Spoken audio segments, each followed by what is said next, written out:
Hello, welcome to the first ever World Media Group LinkedIn live stream. And thank you very much for joining us today. My name is Chris Woodall. I'm Head of Advertising Sales in EMEA at the Wall Street Journal Barron's Group, based here in rainy London. The World Media Group is an alliance of leading global media, united in providing trusted and renowned journalism.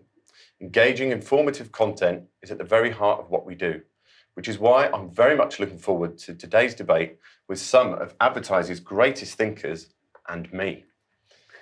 So the title of today is Content, Creative and Context. It's a battle for consumer engagement. And these three titans of media are going to battle to win your favour. And we're going to vote at the end, and also you voted at the beginning to decide which one's the winner. Before we begin, I just want you to indulge me for a moment and just imagine your perfect first date. There's a number of factors involved that could make the date a success. Would it be what the person was wearing? Could it be the colour of their eyes? You could call that the creative, if you like. Or perhaps it could be the setting, what restaurant you're in. Could it even be Valentine's Day? You could call that the context. Or was it what the person said? Was it their views? Did you laugh or cry? That could be the content. So all three of them have to blend in order for you to have your dream successful date. And I believe the same applies to successful branded content marketing. But let's get our heads out of Love Island and back to data-driven content marketing, because that's why we're all here today. So a successful cross-platform marketing campaign is about saying the right thing in the right way to the right people in the right place to get them to buy or recommend your product. We actually asked the audience before this to vote on which of the three C's are the most important via a LinkedIn poll. And I think if you look over here while you're viewing, I can tell you that content was the winner with 44% of the vote. Also down here, you'll be able to ask questions to the panelists, which we will ask at the end. And I'm going to ask you to vote again at the end after you've heard their cases and the debate. So we have three champions here who are all going to make the case for their element. And then we're going to crown one of them queen. So firstly, we have Emma Harrison, who is senior strategist at the New York Times, presenting the case for content. We have Shula Sinclair, who is chief strategy officer EMEA and worldwide at M6, presenting the case for creative. And we have Sam Adams, VP advertising sales at BBC News, presenting the case for context. So first of all, to make their case, I'd like to hand over to Emma. Great, thanks, Chris. So content has become a bit of a buzzword, and some estimate that we're exposed to up to 10,000 pieces of content a day. But anyone can make content. The real pearl inside the content oyster is powerful storytelling, and I'd argue that that's what makes content king. Good content taps into a human truth and is memorable. After all, when you think back to the stories you loved as a child, do you remember the story or do you remember how the book looked? And what makes a good story is difficult to define, but ultimately it's liquid and contagious. It can flow through culture and through different mediums. I'm thinking about the powerful storytelling the New York Times and others creates and the reverberations that has across the globe. So how do you create liquid content and contagious ideas in a sea of up to 10,000 pieces of content? In this economy of excess, we need to set a new bar and a new way of thinking about narrative impact and longevity. One way we do this at T-Brand Studio is to be really generous with the stories that we create for brands. We want readers to get more out of it than the time that they've put into reading the content. And one recent example of this is content that we created for Birkenstock around foot health that is very generous in both its analysis and its advice. When we're generous with stories, we enrich a reader's understanding, we enhance their day-to-day, and ultimately we forge a meaningful connection. So I'd argue that content is king because it's liquid, it's contagious, and best of all, it's very generous. Well said, thank you very much. So over to Shula to make the case for creative. So I'd agree that content is royalty. I'm not yet sure I'm prepared to say that it's king. There's no doubt that content is an extremely important part of the brand experience in driving that deeper engagement and connection with consumers. But that's only once you've got your advertising and your creative in place. No matter where we're sitting on this panel, we're all in the business of driving growth for brands. So I'm going to focus my argument on the three things we know about what drives brand growth. First of all, distinctiveness. The Ehrenberg Bass Institute, through Byron Sharp, have consistently demonstrated for many, many years that brand growth requires the building of physical and mental availability, otherwise known as brand salience, if you like. So whether it's the red and white of Coca-Cola or the sleek, iconic product-led communications from Apple, brand salience is built by reinforcing memory structures of a brand's distinctive assets and associations. Advertising or creative is the only way you can convey those distinctive assets without diluting what you want your brand to present. That's number one. Number two, advertising investment directly correlates to growth. So Field and Bennett, through their meta-analysis with the IPA, along with Ipsos and many others, have demonstrated the more you spend on advertising in relation to your market share, the more likely you are to grow. As of today, there is no similar evidence that correlates a similar performance when it comes to content. And finally, perhaps the most compelling piece for us to consider, in my third point, consumers don't care about brands. We care about brands, but they don't. Robert Heath has talked in the past about low involvement processing, this idea that consumers are not actively waiting to engage and hear what you have to say. They're just absorbing impressions and associations as they go about their day-to-day lives. Surely that means that we as marketers shouldn't assume that consumers will take a portion of their time in the day to spend time with us, and instead think about how we can creatively and compellingly convey what we have to say in a fraction of a second. Well said again. Okay, so now we're going to hear from Sam about context. Brilliant. Well, I think there are two absolutely brilliant cases. Thank you for making my job even harder. But I do truly believe that context is king. And why do I think that? Well, context is the circumstances that form the setting for an event, a statement, or idea in a way that can be fully understood. It's a frame of reference and offers clarity and meaning. And the importance of your advertising message being seen in the right environment is essential to the success of your campaign. So it offers brand safety, relevance, and increased engagement. And the consequences of not taking context into account can be disastrous. I think we've only, in the UK, got to look at how not understanding or fully considering how tax cuts for the richest would look against a backdrop of a cost of living crisis effectively cost Liz Truss the role of Prime Minister. But in terms of advertising, brand safety is so important, and it's why many advertisers do use negative keyword targeting so they're not seen against inappropriate content.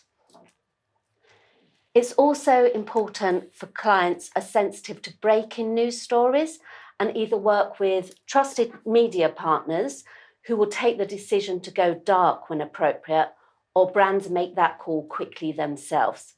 Because however tempting it is to see a massive surge in traffic, nobody wants to get caught advertising around the death of the Queen or the invasion of Ukraine.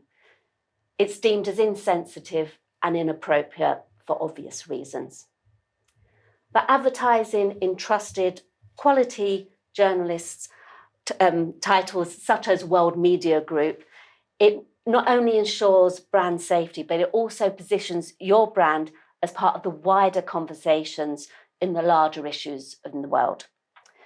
I think sustainability is a hot topic for many brands at the moment, but being aware of the part that your brand plays in the context of the climate change issue, it's really important so your brand can be seen as authentic and trying to be part of the solution rather than merely greenwashing. And it's also proven that consumers engage more with contextually relevant environments and will drive higher campaign performance and better outcomes for your brand. Shelter's donation size went up 14%, and the number of regular donors increased when they advertised during extreme cold weather. So the consumer, the client, they can understand, they felt empathy with what it would be like to be homeless during extreme cold, and being contextually placed next to this editorial coverage, it drove that empathy and increased donation levels. So, to quickly summarize, context is key. It offers advertisers brand safety, relevance, and higher engagement levels. Thank you. Thank you. So my own opinion's changed several times during those well put cases, but now we're going to debate each of the elements in turn. We're going to take a moment to debate each one. So first of all, we're going to debate content. So what's the point of a great looking ad if it's served to the right audience, but then what they go on to consume after they've engaged is rubbish? It's going to reflect poorly on your brand. No one's going to share it with their friends or recommend it to anyone because they'd be embarrassed by it. Think about choosing a show on Netflix. You turn on Netflix, the trailer or the image looks really good. The AI has sensed my passion for romantic vampire movies. But then I look at the rating on IMDb and it's 2 out of 10 and the reviews are dreadful. Content is king and everyone knows it. So we heard from Emma. I want to hear what Julia thinks to that. Well, I'm inclined to agree that content is a buzzword, and as a result, there is a temptation within our industry to jump onto the bandwagon and tick the content box. And yes, the onus is on us, publishing partners and agencies alike, to ensure that the effort that our consumer has made in diving into what we have to say is really rewarded in terms of the effort we've put into the experience we've created. Sam, do you have a counter? Yeah, I truly do believe in quality content. There's no doubt in that, and I thought you made a great case for it. But I think what we need to remember is that content needs to be seen. And there's no point in having a great piece of content if your end site consumer is not getting to engage with it or see it. And that is where the context of where you engage with that audience, where you find them and where you drive them is really important, because content on its own will not make an advertising campaign successful. So Emma, have you got anything to say to defend your corner there? Yeah, I think context is great, but kind of what happens when the content is lacking? Can context over or undersell content sometimes? So I think that's also a really important consideration to have in mind. But ultimately, to go back to the date analogy, I think it's really important what you have to say, and something maybe style over substance, really. So I'd double down on my assertion that content is king. I'd like to make a case for style. Sure. Leaning into your date analogy, if the style does not fit my criteria, then I won't even find out what you have to say. And I second that. I definitely won't. So content may be king, but you may have the deepest and most remarkable things to say, but if the style and the gateway through creative or advertising doesn't tick the box, then we will never see or hear. Ideally, you want someone who's very articulate, interesting, and well-dressed as well. So what if if the person takes you on a hot air balloon ride and they're wearing, what you think is the dream outfit, but then what they're saying doesn't resonate? Okay, so you know what? Maybe the romantic date is not the right analogy. Maybe, because we're assuming through that analogy that consumers are out to date brands and embark upon deep and serious relationships with them. And 99% of the time, that is not going to be the case. I want to know enough about you as a brand to arrive at a relatively informed decision about whether I'm going to buy your product or not.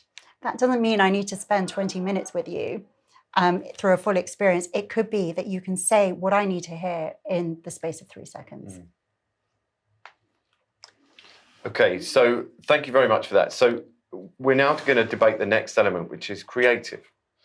And we'll spend a few moments doing that. So creative, of course, creative is the most important.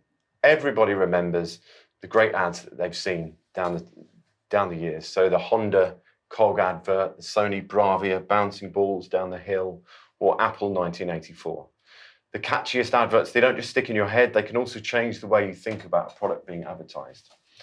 A good advert can persuade you to buy the product or service being advertised, but a truly highly successful, great advert can actually become a cultural reference. Mm-hmm. We don't go to Cannes and work extremely hard in Cannes to celebrate the most informative white paper on cybersecurity, or we don't go and celebrate the most highly targeted campaign reaching the Devon farming community.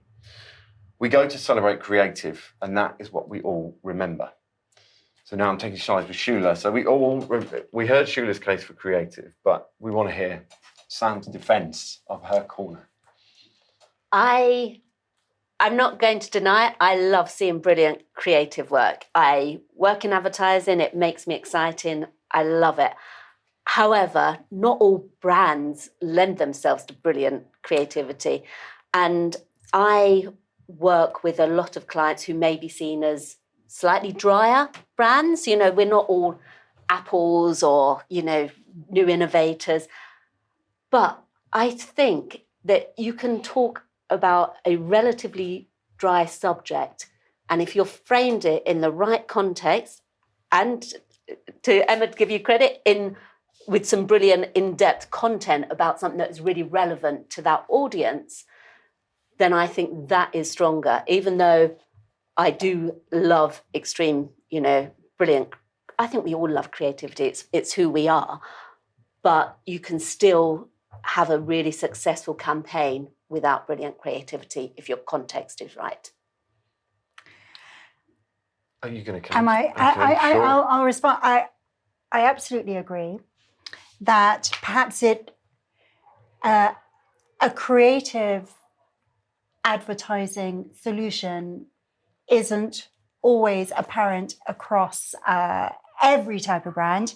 However, I would suggest that perhaps that requires us as a marketing community and creative community to re-evaluate how we expect advertising to work for those dry brands, if you like. Yeah. Dry brands should not necessarily entail dry advertising. Yeah, I think that's a great point. I think B2B advertising often can be quite dry, and it really doesn't have to be. They can take a lot of lessons from B2C and be more exciting. Before we move on, do you have anything else to attack creative? No, I think creative is super important and is kind of augments content. I think sometimes creative may be not as liquid as content in terms of, you know, you have to create certain formats for certain channels. I'm thinking videos on TikTok, say. Mm-hmm. So it might not be as sort of, you know, porous and able to fit into different mediums. That's the only counter I would say. But I think creative is really, you know, the cherry on the cake, on the content cake, as it were. Thank you. So now the final debate that we're going to have, we're going to interrogate context. So look, we've all experienced things that are out of context. So it could be a comment that a friend's made. It could be a video clip of a celebrity saying something strange or anything along those lines. But the fact is, things feel different when you don't know the full story. So a lot of times advertisers make the mistake of creating their ad, their email or their social post before they consider the context of which it will be displayed. And it gets the process backwards. They need to think about the who, the what, the where, the when, the why, before they write that first line of copy. The first step after you set your goals for the campaign is surely to identify the right target audience and how to reach them. So I think Sam made a great case for context, but let's see what Shula has to say back. I could see how bad context could be really destructive for a brand. But when you talk about things like brand safety, if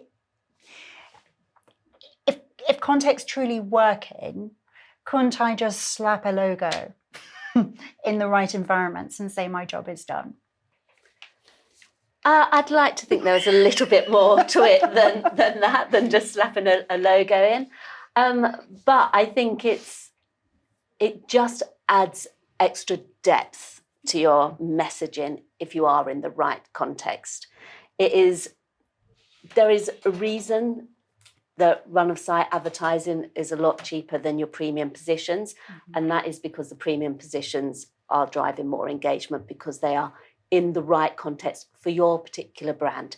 So it's just making it more relevant the whole time. To be honest, I agree. I'm just trying to be Yeah. Well, you're not meant to agree. Oh, sorry. Anything to throw in, Emma? I think, context is really complementary and kind of augments and supports content. And I think sometimes perhaps it can, oversell or undersell depending on the environment it's in, which really shows that kind of when it's a buffer around content, it can have either a destructive or a really fantastic kind of impact on the content itself. I think the consideration about audience is key. Like certain people will love certain pieces of content, other people won't be as interested. So I think it's almost as if context is that kind of front door, that gateway. You get the right people through, and then what's inside is the content. So I think we're also slightly maybe in agreement here. Yeah, we have moved into agreement, which is great. But I think you make a great point about it's all about the audience at the end of the day and getting them in a place where they're comfortable and to continue their journey with your brand is really key. I'm going to ask you, audience, to vote again on which of the three elements you've heard is the most important. So again, in that interactive piece, which I think I'm pointing to here on the screen, just write the word. So creative, context or content, and the moderators will count and will reveal the results. Just while you think, we have actually had a question from the audience, which I'm going to ask. So it's from Paul Bay from the Comms Collective. He says, isn't the issue here about how great content is defined? Great creative doesn't have to win awards. As Shula says, it needs to drive growth. If it does, then isn't the creative great in that it has delivered on the brief? What would you guys say to that? I agree, but it's very hard to take creativity in isolation.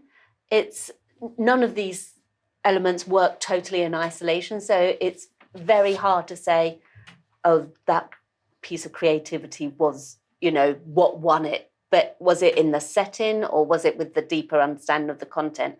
So I do agree, but I also I think there is a wider context to be seen. I'm going to ask a couple more questions. While we've got 5 minutes left, so I'm going to ask a couple more questions. I'm going to ask you, Emma. People always talk about their best campaigns. Have you ever experienced examples of content that went wrong or missed the mark? It's a really good question. Not specific examples of campaigns that have missed the mark, but there's certainly been pieces of content that you feel almost in the kind of wrong environment. Maybe it's a podcast series or ad that is on a really kind of not interesting enough topic to make it into such a long form piece. And I think that's why, content is so important, because you kind of need to see, is it elastic enough to fit the environments that it's in? So I'd say that's always the question that I ask, how elastic is the content? Where does it then live so that it doesn't miss the mark and is very relevant? We've had another question. This one is from Dana at the Wall Street Journal. Dana Whitaker, thank you. It's to Shula. What was your favourite creative ad as a child and why? We had a brief discussion about this earlier, I'll confess, but I'll be honest, anything to do with chocolate. Mars, A Day Helps You Work, Rest and Play, Flake, Milky Bar Kid, all of which had very, for the time, in the 80s, very compelling storytelling and very clear, distinctive brand assets that ensured that they are ingrained in my mind to this very day. And can I also add the milk tray man to that list? Because if that was one way of elevating a box of chocolates, that was it. So I've got a question for you, Sam, actually. Ooh. This is from Damien Douglas at Time. So thank you, Damo, for that. With the world going cookieless, what does that mean for context? I actually think this will make context even stronger. I think one of the things, we only had a brief amount of time to actually put our cases, but what I didn't get a chance to touch on was the incredible advances in AI in terms of advertising. So what you'll see now is that there are companies out there who will be able to scan the page, pick out the different type of context that is engaging best for your ad at that time, that moment in time, and react to it. And these technologies don't use cookies. So I think, you're getting media owners building up more on first-party data. I don't think it's going to be the huge disaster that everyone thought it was going to be a few years. I think we've moved on so much as an industry that we will be able to absorb that. And it'll be interesting. I agree. So we're nearly coming to the end. I'm just going to ask each of you what your top trend of 2023 is going to be. So hopefully that's plenty of warning. Emma, I'll start with you. Yeah, I think quality content over quantity of content. You're trying to cut through those up to 10,000 pieces a day with really, really high quality storytelling. Excellent. Having made the case for creative, this year we are particularly focusing on how we connect content with commerce in a more direct way in order to strengthen that correlation to growth. And I'm going to go for authenticity and having the courage to be part of the larger conversation. I think especially around topics like sustainability, it's really knowing what your brand stands for and the difference it's trying to make. Thank you. Thank you very much. So I'm just getting the results through right now of the poll. I know this is very exciting. And I can reveal that content remains the winner. Congratulations.